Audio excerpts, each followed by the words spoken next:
Please do not let Kirby eat these worrisome things. In Kirby in the Forgotten Land, you get to steer everyone's favorite hungry blob drunk overgrown possibly formally human landscape.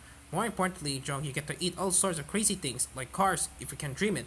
He can devour it, we should be. We've seen drunk enough anime to imagine how bad some scenarios could get. These are just a few of those worst case scenarios. We have to leave a few out because depending on how Super Smash Bros. Evolves, it could happen. We love and respect this little orb. We also prefer he never get the taste for any of these.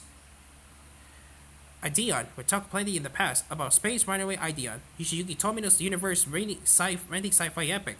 The rubber of the title is so much more than the super weapon or heroes and villains treated us, because inside this bad boy is a collective of souls from an ancient, advanced civilization. This effectively renders it a sort of judgmental god, and the sort of thing Kirby should absolutely not try to devour.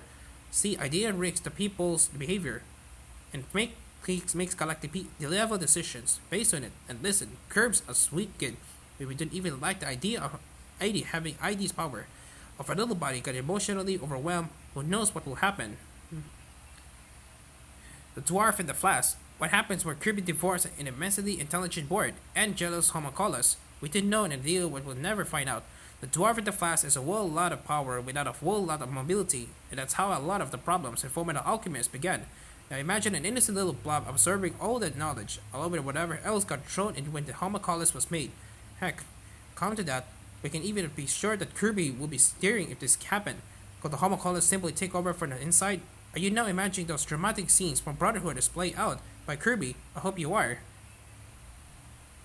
Truck-kun, we can think of many things in Super Smash Bros. Worse than getting punted off the stage. Now imagine you're punted off the stage by Kirby with a truck in his mouth, and when he hits you, you can incarnate it into a fantasy world. It's going to take a lot longer to come back from that. The ever-present Isekai instigating drop will be a major power move. Mow down your enemies and literally never see them again. Plus, now their final memory of the real world is getting run over by a Kirby covered truck. Hungry for more? Check out this candy-loving anime stars.